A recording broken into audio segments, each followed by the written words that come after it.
Hey everyone, welcome to Plant Powered Conversations to Sprout Ethical Change. I'm Brieanah, and I'm joined with my fellow plant-based marketer, Johanna. Hi. Every third Thursday of the month, we're coming here with marketing trends, current events, news, and more plant-based items that you want to know about in the movement. So be sure to tune in or catch up. Every episode is posted on both of our LinkedIn profiles and on YouTube. So if you miss one, you can definitely watch it on double speed. We won't judge you. And make sure that you are in the know with what's happening in the plant-based movement. Last month, we talked a lot about different marketing efforts, companies, organizations that were inspiring us, what was working with them and what wasn't.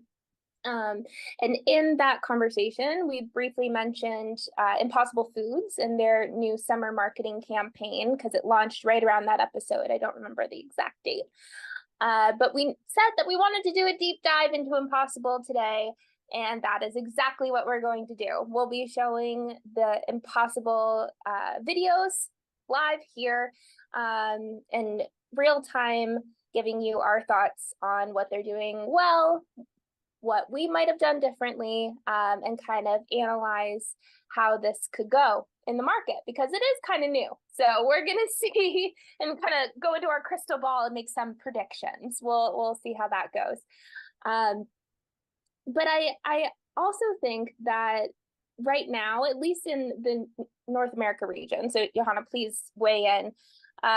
July is a perfect time to be talking about alternative plant-based meats because there's been a lot of coverage here about is the plant-based category dying because the Beyond stock was struggling a little bit. There's been some coverage of that. And then this Impossible campaign comes out and they talk all about wanting to compete in the meat category, not wanting to be a plant-based item. They're targeting people that are eating meat, saying we are meat, we're just made from plants. And then they even released this indulgent burger that is supposed to be even more like meat. Yeah. And this is coming from a lifelong vegetarian turned vegan, so I'm trying to understand it. But it has like a higher fat content, so some more of those flavors that at least North Americans are used to getting in their animal burger. Johanna, do you feel like that's similar experience in the plant-based category where you are? Yeah, like first off, like thank you for that amazing introduction. And yeah, like I've been following those conversations as well, but I gotta say a lot of it, like mainly in LinkedIn and places, like that, and a lot of the conversation seems to come from the States. So I gotta say that, but I'm very aware of that like discourse and debate as well, and because I'm trying to follow the like alternative protein movement. I do have some kind of critique on that critique, or like I think there's a lot of misunderstanding there, and also on purpose. There are like some organizations and like who are trying to make it look like bad for the plant-based movement and brands, but I think from what I've understood, a lot of it is just normal like market saturation, and then there's things like inflation and just I think there was a lot of hype at the start about like Beyond Burger and Impossible Foods and stuff, and it's just the market is finding itself, and also a lot of or I don't know a lot, but like lots of products going to the market before they were actually ready, because like brands wanted to make use of the like the hype and the trend, and now it's just kind of maybe like the plant-based 2.0 or 3.0 or whatever, and now more focus on really like quality and only the good ones will survive. But I dove a little deep there now, but my point is that I'm aware of the conversation, and it's really a fascinating, even philosophical debate of like, do these new brands, these new products have to be meat replacements, or do they have intrinsic value in just being a great plant-based product. Like, so I'm sure we'll do a future episode just diving into Yeah. to the theories behind that and customer motivations even of buying a great plant-based product versus a meat replacement product. I can share my screen and we can look at the product description for Impossible's new indulgent burger and how it reads like a meat product, right? And so it's the Impossible Indulgent Burger Patty made from plants, but it's treat yourself to our beefier. They have beef in the description of a plant-based item, right? And juicier burger, the Impossible Indulgent Burger Patty made from plants. And it's 1/3 of a pound patty. Where do you see that in the plant-based market, right? So I just wanted to highlight and bring on their product description to emphasize how much, especially this product, is trying to compete against animal-based meats. I don't know if you have any reactions to it that you want to share. I think not at this point, but like but yeah, I see. Like maybe at this point I should share that for me this is actually a really interesting case and kind of like an exotic one also, because maybe not everybody knows, but like Impossible, like the burgers or the products are actually not available in the EU. So I'm looking at this a bit like from the outside, and the reason for that, as far as I've understood, is that they use something called precision fermentation to create the heme in the product that gives the meaty, bloody flavor and maybe even texture. And the EU hasn't approved of that yet. So that's actually the first time that I'm really looking at the product description. But yeah. Wow. Okay. No, that's really good context too.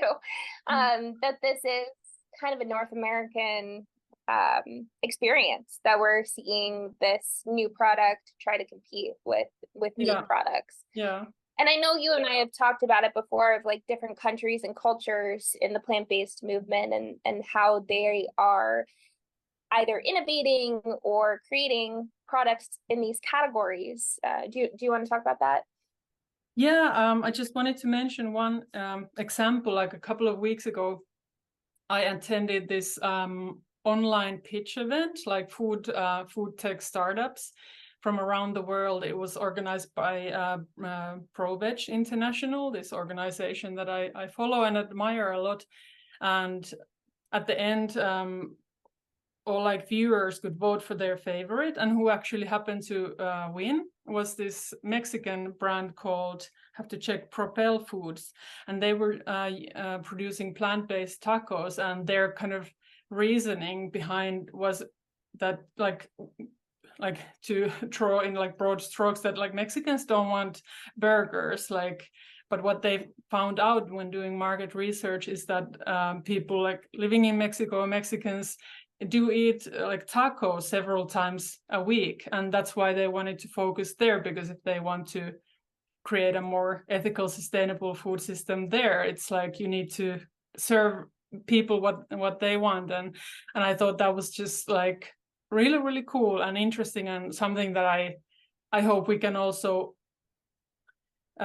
focus on, like as a movement, and also in our little show more later, because it's, you know, I love a good burger, but but you know, there's so much more out there, and so many like food cultures that are creating, you know, there are like just so many solutions to the problems we're facing, and they can be very, you know, culture specific, and something that you might not even think about coming, you know, from Europe or North America or something. So just wanted to mention that.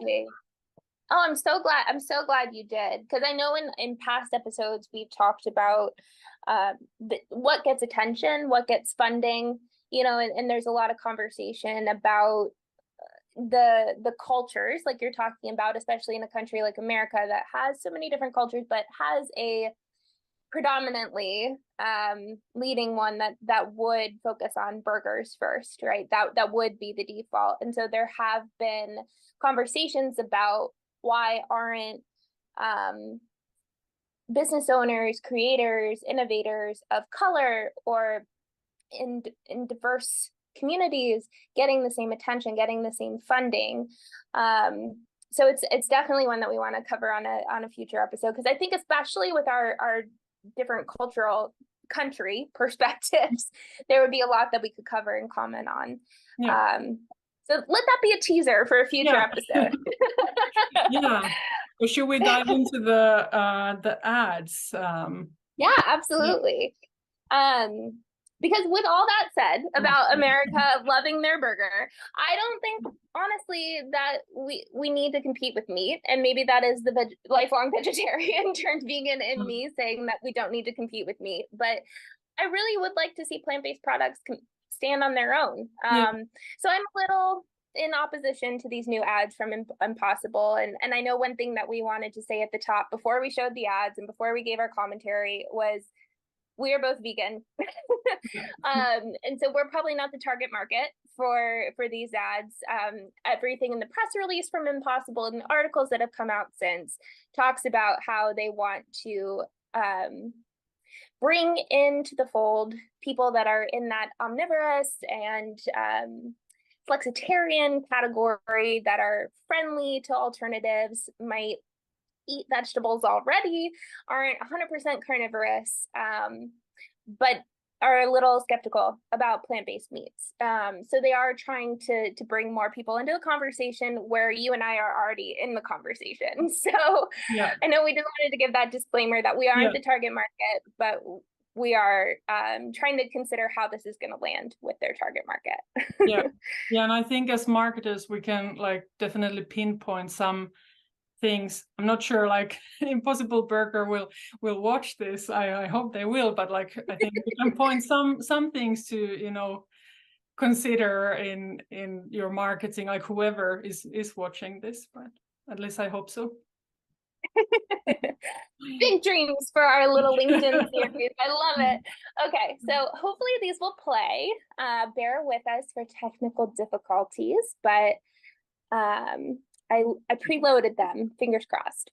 So this is their first ad, their longer ad. They have a series of smaller 30-second ads. So I'm gonna go ahead and press play. We have quite a long history together, don't we? But let's think back to our carnivorous fate when a caveman saw mammoths and was like, how would that taste? Oh, since then, what a journey it's been. And inside Zororama, parade of meat friends. The Huns love their mutton, Egyptians their pigeons.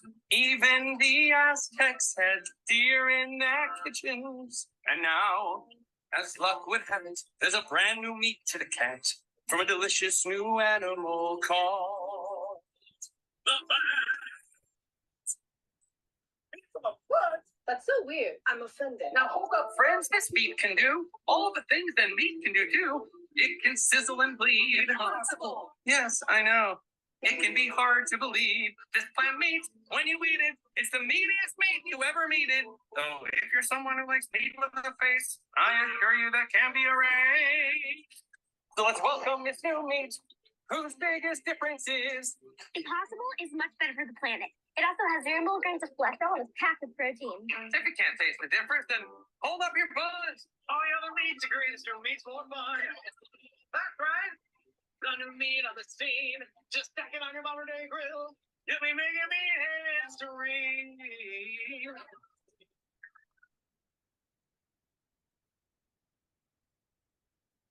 Okay. All right. So for those that haven't seen it before, take a minute, let it sink in, because a musical about plant-based meat is probably not the first thing you were expecting. So first impressions, Johanna. Yeah. I was just gonna say the same. Well, I mean, I love musicals, so I was really happy to see this.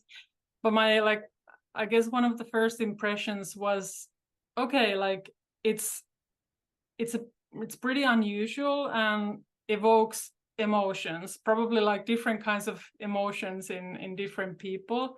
And that's always a good thing in advertising. Like you're more likely to, like people are more likely to remember your brand if they feel like entertained or I don't know, even inspired or like confused or so as a part of like a larger campaign, I can see this working. Then I do have some like, I don't know, critique or questions too, but maybe do you wanna share your first impressions? Yeah, I totally agree with you. It almost, when I first saw it, it struck me as a little absurdist. Like, if I was just watching TV and someone started to sing to me about the culture of meat, I would remember it. It's like those jingles that get stuck in your head, right? So to your point, like, yes, entertainment helps any brand to be memorable. But then I thought it was interesting the way that they balanced between humor and education. Because they did bring in the little girl, right, to be like, it's more environmentally friendly, right? And sprinkled in a little education, but you can definitely tell that their goal was humor and entertainment over education, over comparison. Like we covered Oatly in our last episode, right? And Oatly is not afraid to like call out and be like, hey, dairy industry, we're better than you. Where Impossible is just more like, hey, ignore all the controversy and just love Impossible, right? And then a little bit of education. So that struck me as a difference in the category of plant-based alternatives generally, that they're not weighing so heavy on the educational portion, that they are just trying to be more like exciting and, you know, get attention on the brand, it felt like. Yeah. Now that you mentioned Oatly, I gotta say it. I don't know if did you see this Oatly commercial that was like a big thing during the, what do you call it, the Super Bowl, like a couple of years ago. So I had to think, like, I sound like the biggest Oatly fan now, but it did remind me of their commercial. It was like I think it was the CEO of Oatly, like on an oat field, like with a keyboard, like singing this funny song. So, but I don't know. Yeah, it made me think of them a little bit, but maybe it's just the fact that, you know, two plant-based brands and using like music and so you don't. No, I think that's right. Because the plant-based market has to be approachable. They're asking people to change their habits, right? They're asking for pretty heavy lift. They're asking you to change your preferences, the products you buy every day, make a difference for your family, right? And that's a pretty heavy, emotionally burdened ask. So you have to be approachable. You have to make it fun and light. And also, like, actually not just like popped into my head that I think especially the vegan movement has this reputation of being like, you know, like killjoys and just like negative and like judging people. So I'm wondering if you know, this use of humor that we're seeing, it's kind of because of that, or I mean, because they are kind of separating themselves from other plant-based products, right? They're saying, no, we're going to compete with meat. We're not going to be in the plant-based category. Do you want to play the 3 shorter videos and then we can kind of dive into the campaign as a whole? Okay, cool. Let me get those up. Okay. All right. Here's the first one. Okay, wait. You're a plant? I'm a plant. You're not actual meat. Oh, I'm meat. You're plant meat? Exactly. But you don't taste like meat. I taste like meat. I'm missing something here. Actually, I'm the one missing cholesterol and like most of the carbon impact that you have. Okay, now you're just being rude. It's the summer of Impossible. Tastes great and 0 milligrams cholesterol. Go ahead, be meat curious. All right. Number 2. So people love you? Yeah, even the meat eaters. Oh, please. Plants are taking our jobs. It's the summer of impossible. Tastes great and 0 milligrams cholesterol. Go ahead, be meat curious. And number 3. I'm a beef burger, so it's like beef. I'm impossible. I also taste like beef. Oh, well, okay. Touchy. I think you mean touche. Oh, right. Touchy. Oh, dang it. It's the summer of impossible. Tastes great and packed with protein. Go ahead, be meat curious. All right. So, I mean, there they got into a little bit more of the education, right? They talked a little bit more about the environmental impacts. But again, they are competing with beef. They're saying, no, I taste like meat. And I think these two, you and I talked a little bit about before we jumped on the audience. Like we're not the target audience, and we're really curious to see how they land, especially with the launch of their new product with someone that is normally buying animal burgers. Because from my past working in the wild horse issue, being out on our public lands in the US, dealing with livestock ranchers, hearing a lot of our livelihood is at stake, our family history of ranching, those arguments, and then making a joke about taking people's jobs in a plant-based products commercial. I'm curious how it'll land, and I'm not saying that a beef rancher is the target audience either, but someone that's middle of the road is going to see it both ways, so it'll be interesting to see which way they actually fall. I'm glad you mentioned that, and like I enjoyed this ads. They really like made me chuckle and even like laugh a little bit. And actually there are a few more. I went to like Impossible's like the Meta like ad, what's it called, this ad library, in Facebook. There were like a few more, but they all had this kind of this conversation between a beef burger and Impossible, where the kind of Impossible always gets the last word and or says something cheeky or smart. And I mean, I find them funny, but I do now get to my point. Like, I do wonder, like, who I would really love to see their customer avatar, or like the customer avatars, like who are they talking to? Because I can make guesses, and I'm sure it's not, you should go for the low hanging fruit. I'm sure it's not the cattle rancher or like someone who's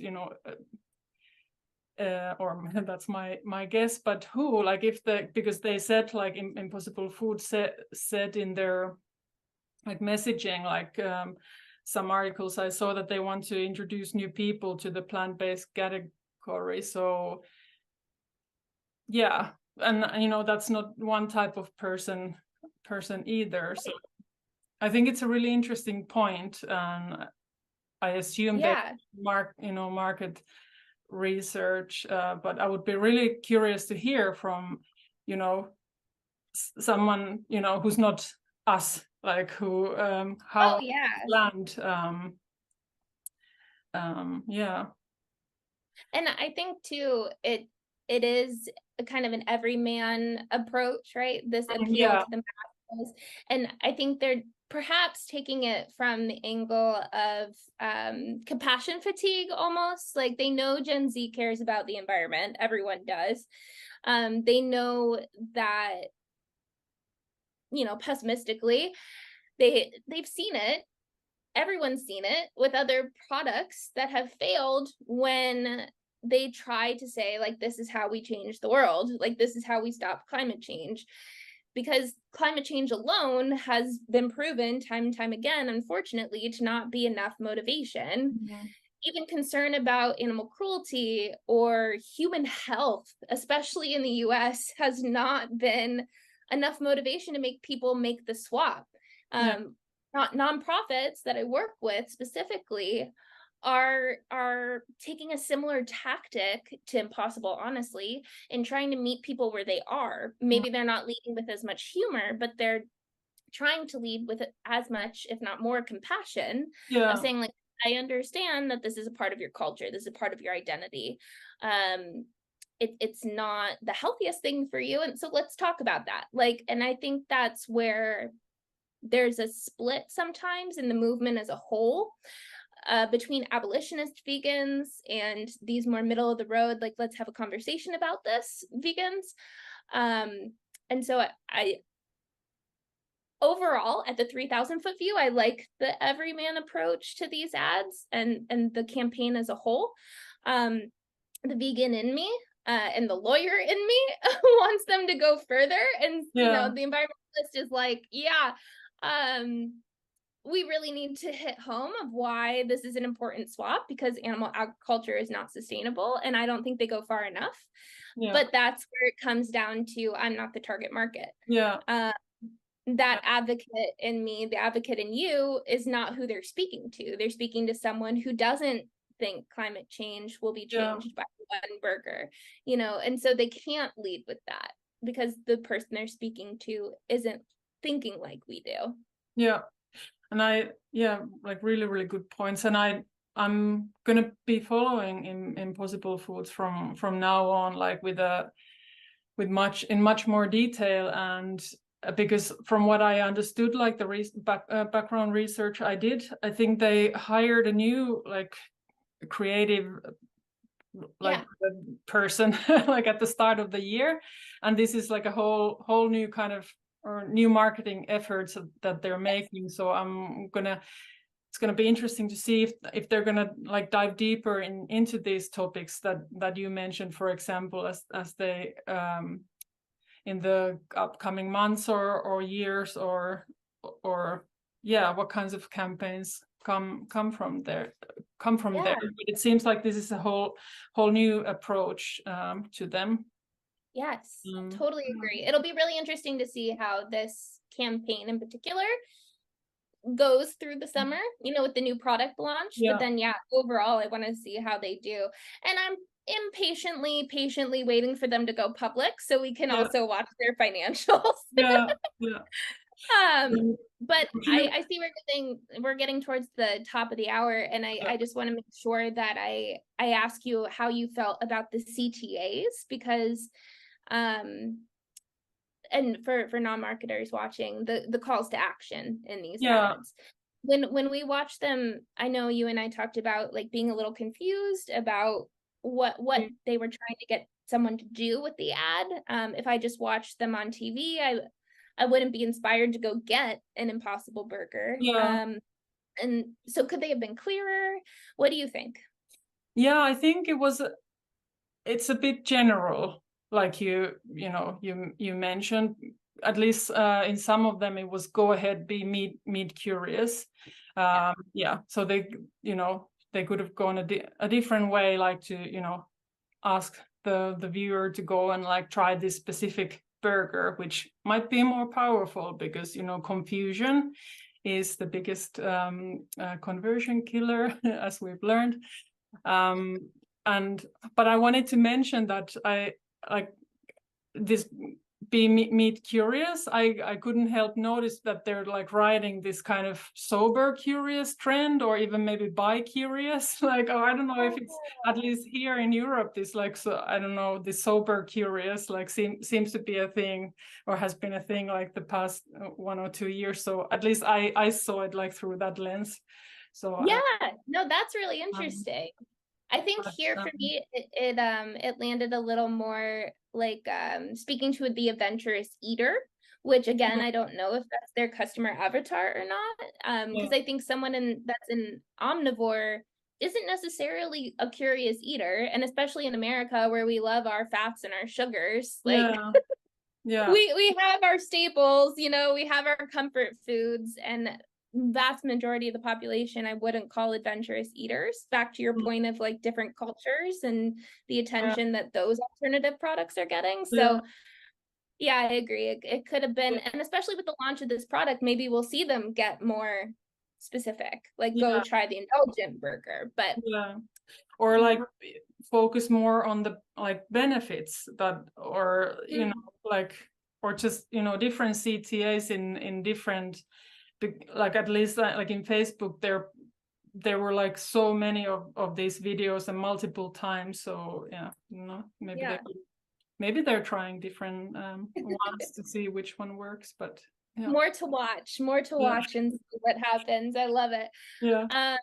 Before we go, can I ask you one thing? Because like you're actually in the States. Like, have you seen this like live somewhere, or besides? Have I tried the Like, impossible?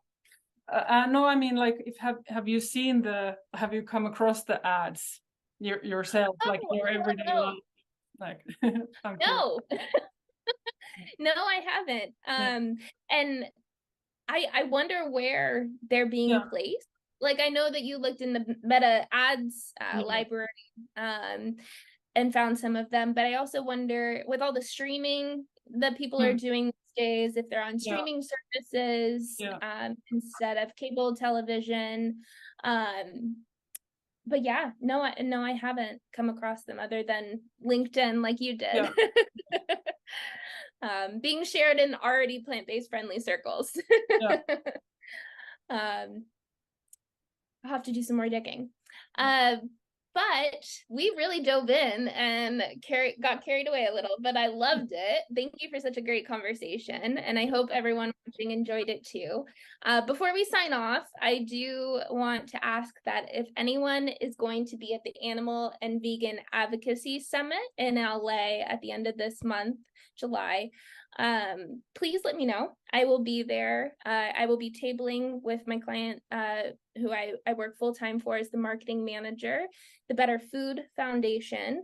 And I would love to say hi. I'd love to grab a coffee. So if you are in LA, please let me know. Otherwise, we will be back third Thursday of August, same time, same place, and can't wait. Yeah, and hey, if you have any thoughts about the ads or about Impossible Burger, like share, please. Like, we would love to hear. Yes, we'd love to open a conversation. We could do a whole nother episode about Impossible, I'm sure. So if you have thoughts, if you want to be on an episode and talk through an ad campaign with us, please let us know. We are totally open to that. Awesome. Cool. Thanks, Johanna. Thanks so much. Bye. Bye.